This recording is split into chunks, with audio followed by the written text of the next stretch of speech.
Alrighty, what's going on, everyone? We are in the end of July here, and I thought I'd just run out a real quick fishing report, maybe a couple little maintenance items for you guys that watch these. I'm going to start off with our trade-in program. It's been really awesome. A lot of people have been getting rid of stuff they don't use, the 10 weights, 9 weights that they've had for years and only used them a couple of times. Lesser quality stuff, trading it for more quality stuff.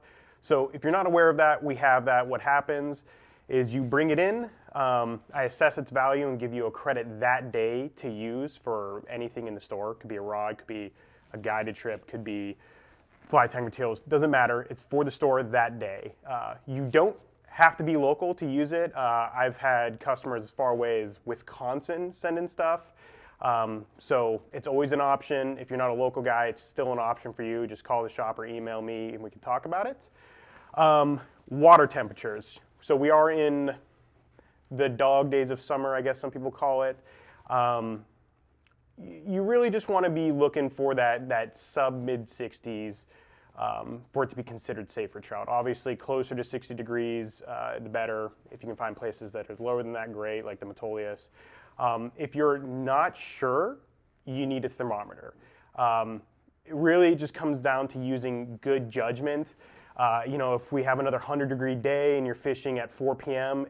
and you're not in a tailwater, it's probably going to be a little too warm for the fish. We don't want to kill fish. I mean, anyone who fly fishes knows that's not really the idea, is to not kill wild fish.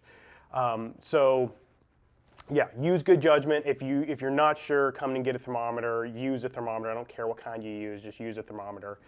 Tailwaters. You don't really have that problem with tailwaters. For you guys who are newer or don't really know, tailwater is anything fed by a dam. So the South Sinian below Foster, the North Sinian below Detroit, the McKinsey below Vida, Willamette below Dexter. All those are tailwaters. It's generally going to be safe to fish those because the water is coming out of the bottom of the lakes and it's pretty frigid. With that, we're going to go over some river levels. So the McKinsey at Vida, which is the lower McKinsey, is at 1.3 feet, or for the CFS guys, 2,300 CFS. The upper McKinsey, thinking like Bruckhart and lower, you're going to be at 770 CFS. The South Sinian below Foster is at 1,000 CFS. That's a great level to float it if you want to. Just be careful if you're in a drift boat. The upper South Sinian, so it's going to be Riverbend up to House Rock, is at 2.2 feet.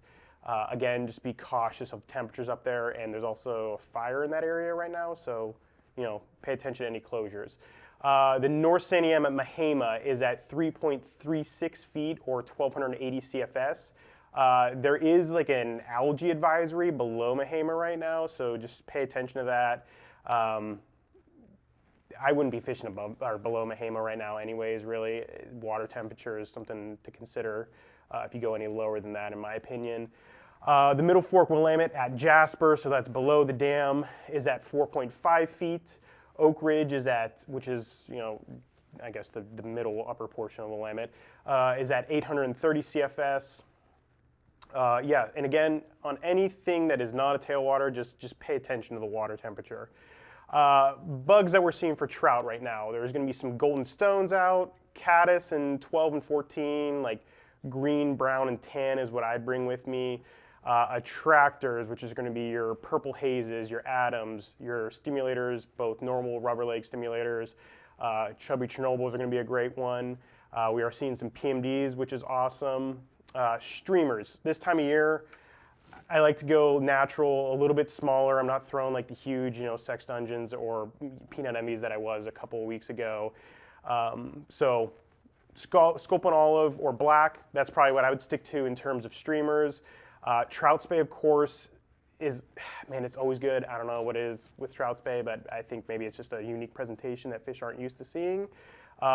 Trout Spay bugs, I really like articulated, smaller stuff like Sculpzillas or the Dirt. We have a couple videos on that fly.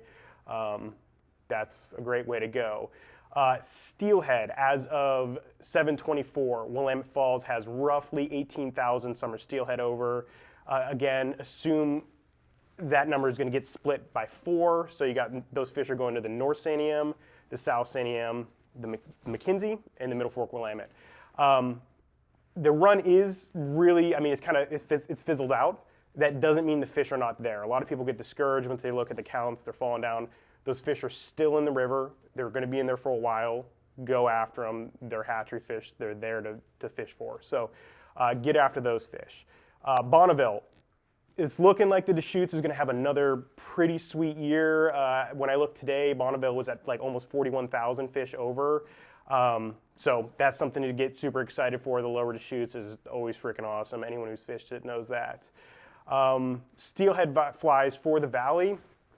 Right now, you know, if I'm going to go out and Skagit fish, I'm going to throw something natural. I'm going to throw something that's like a tan, brown, sculpin olive, something in that area, maybe even just straight black. But that's what I feel like really confident on. It's what I feel like a lot of fish are going to be eating right now, especially in those, you know, middle sections of the upper rivers, like closer to the dams. Everything's super clear, so natural is what I want to do when it's really clear out. If you're going to go like traditional style Scandi flies, really just anything, man. I mean, the fish are super, super eager to eat right now. So, yeah, like your Undertakers, your green butt skunks, things of those nature. Blue charms work really well as well. Yeah, and then for tips, Skagit, right now, man, 10 foot of T8, that's what I'm throwing. I'm not going to switch to T11. I might think about a Mo tip here and there, but 10 feet of T8 is going to do 95% of what you need to do when you're Skagit fishing. A lot of instances right now, I'm not even mending. If I'm mending downstream just to get the fly to swing faster. If I'm going out fishing for steelhead right now, I'm targeting like the pinch points of the riffles, like right when a riffle hits a pool in that broken water, that's where the fish are going to be at. They're hiding. The water is really clear. It's very oxygenated right in those points. So I guess kind of a little tip if you're going out, fish the very head of a run if you can, even on the gradient section of the head of a run. I feel pretty confident about that. If you're Scandi fishing, an intermediate paw leader, that's what I'm using. Unless you want to skate, then you can use a floating one. We are still guiding for steelhead. We are still obviously guiding for trout as well. We do have a couple openings for trout still left in August. Troy has some decent openings for steelhead. I would call the shop for those though. Yeah, thanks for watching as always. Come on, stop on in. The shop's been a little slow the last couple of days. I've been kind of pulling my hair out, asking where all the people are, man. The fishing's great. Don't be discouraged by the whole dog days of summer rhetoric. There's still a lot of fish to have out there. So yeah, thanks for watching.